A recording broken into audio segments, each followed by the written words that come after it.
मैं यति महाराज आप सभी दर्शकों का दैनिक यति राशिफल चैनल में हार्दिक स्वागत करता हूं। आज मैं आपको इस वीडियो में देवशयनी एकादशी के बारे में बताऊंगा कि इस एकादशी का धार्मिक महत्व क्या है, ये कब शुरू होगी, कितने महीने रहेगी और कब तक समाप्त होगी।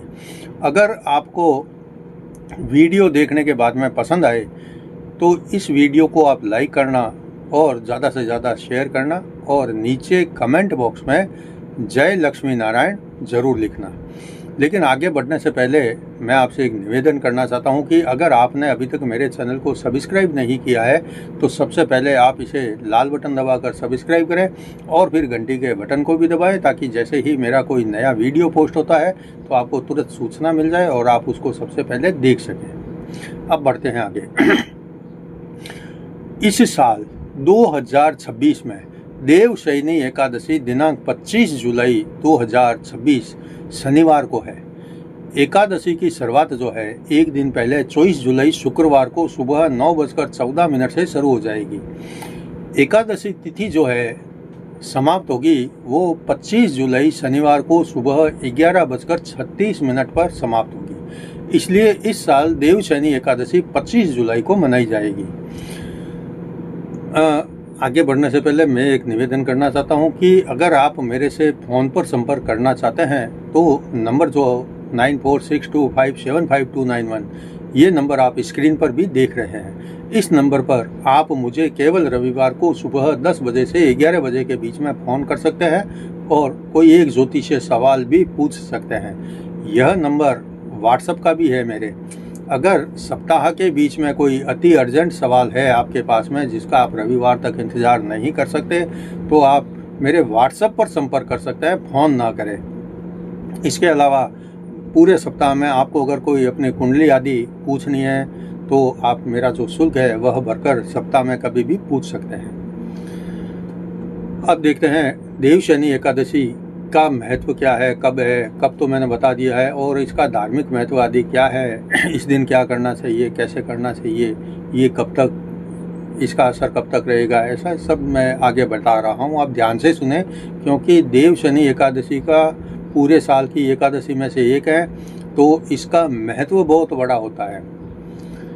देवशयनी एकादशी तिथि का हिंदू धर्म में बहुत महत्व माना गया है। हर महीने में 2 एकादशी आती है, एक शुक्ल पक्ष की और दूसरी कृष्ण पक्ष की। और एकादशी तिथि के स्वामी को जो है भगवान विष्णु को माना जाता है। इसलिए ही आषाढ़ मास के शुक्ल पक्ष में आने वाली एकादशी तिथि को देवशयनी एकादशी माना जाता है। इस देवशयनी एकादशी को पद्मनाभा एकादशी और हरिशयनी एकादशी भी माना जाता है।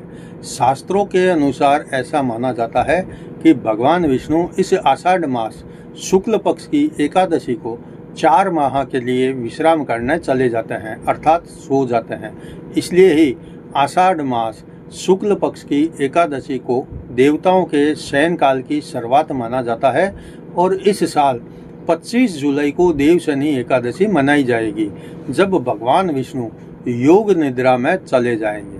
तो सभी प्रकार के शुभ काम जो है वर्जित हो जाते हैं, जैसे विवाह, गृह प्रवेश, मुंडन जैसे 16 संस्कार नहीं कर सकते। ये जो देवशयनी एकादशी से लेकर 4 माह तक चातुर्मास शुरू हो जाता है।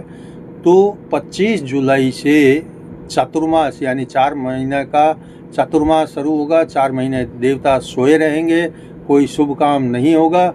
और ये 25 जुलाई से 4 माह जो शुरू होंगे वो अगले 20 नवंबर शुक्रवार को देव उठनी एकादशी मनाने के साथ में जो है 4 महीने पूरे हो जाएंगे। और 20 नवंबर 2026 शुक्रवार को देव उठनी एकादशी मनाई जाएगी।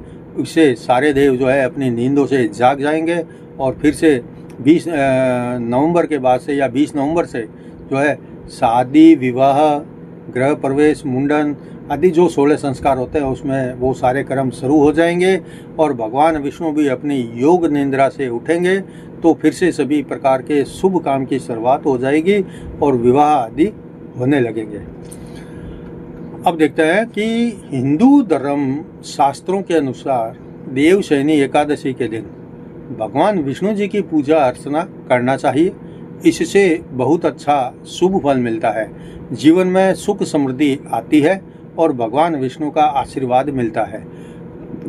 इस साल देवशयनी एकादशी के दिन शिववास योग है, ब्रह्म योग है और इंद्र योग बन रहे हैं। यानी 24-25 जो है एकादशी का दिन रहेगा, तो ये 3 योग बहुत अच्छे बन रहे हैं। शिववास, ब्रह्म योग और इंद्र योग, ये तीनों के तीनों जो है देवताओं से जुड़े हैं, शिव जी से, ब्रह्मा जी से और इंद्रदेव से।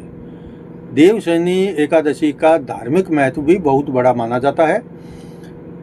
संसार के पालनकर्ता भगवान विष्णु 4 महीने के लिए क्षीर सागर में अपनी योग निद्रा के लिए प्रवेश करते हैं और 4 महीने तक शयन करते हैं।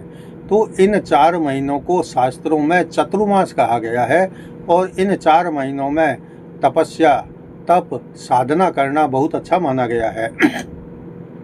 अगर किसी के कुंडली में 9 ग्रह खराब है, कोई 1 ग्रह खराब है, किसी के 2 है, या सूर्य राहु के साथ केतु के साथ बैठा है, शनि के साथ बैठा है, या गुरु राहु केतु के साथ में बैठा है ना, तो इस प्रकार से जो अशुभ योग होते हैं उनकी शांति, 9 ग्रह की शांति, काल सर्प दोष की शांति या किसी प्रकार के 1-2 ग्रह की शांति आपको इन 4 महीनों में करवाना बहुत अच्छा शुभ रहता है। इसका फल आपको जो है पूरा मिलता है।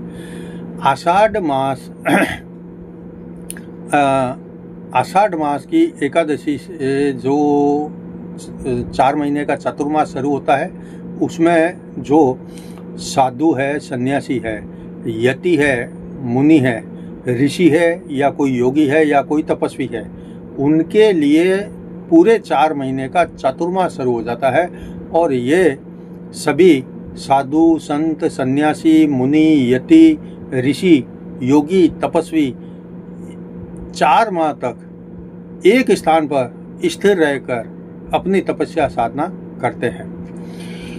आषाढ़ मास शुक्ल पक्ष की एकादशी तिथि से शुरू होने वाले 4 मास का चतुर्मास में अपने आप जो है अपने इष्ट के, अपने देवताओं की पूजा आराधना करना चाहिए और मंत्रों की साधना करना भी शुभ माना गया है इन 4 महीने के चतुर्मास में।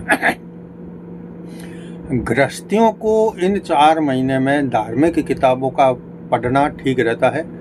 साधु संतों, गुरुओं, यतियों, मुनियों को अपने स्थान पर रहकर, जितने भी ये साधु है, संत है, यति है, गुरु है, मुनि है, योगी है, ऋषि है, तपस्वी है, साधक है, दीक्षित हैं, अपने स्थान पर रहकर धार्मिक प्रवचन देना, सात्विक जीवन जीना, धर्म प्रचार करना और अपने मोक्ष की प्राप्ति के लिए तपस्या साधना करना और अपने द्वारा किए गए जाने वाले अनजान पापों का क्षय करना, जीवन को सरल, साधारण और उपयोगी बनाना लक्ष्य रहता है। यह था आज के वीडियो में देवशयनी एकादशी के विषय में संपूर्ण जानकारी। अगर आपको वीडियो पसंद आए तो इसे लाइक करें, ज़्यादा से ज़्यादा शेयर करें और नीचे कमेंट बॉक्स में जय लक्ष्मी नारायण अवश्य लिखें। कल मैं आपको मेष राशि के जीवन के बहुत सारे रहस्य का एक वीडियो पोस्ट करने वाला हूं। अगर आपकी मेष राशि है तो आप मेरे इस रहस्य भरे वीडियो को ज़रूर देखें। मैं जब भी किसी व्यक्तिगत राशि के लिए कोई वीडियो लाता हूं तो सबको पसंद आता है और मेरा ये जो मेष राशि के जीवन का रहस्य वीडियो है, आपकी अगर मेष राशि है तो आपको ज़रूर पसंद आएगा। तो कल मिलते हैं, तब तक जय जिनेंद्र।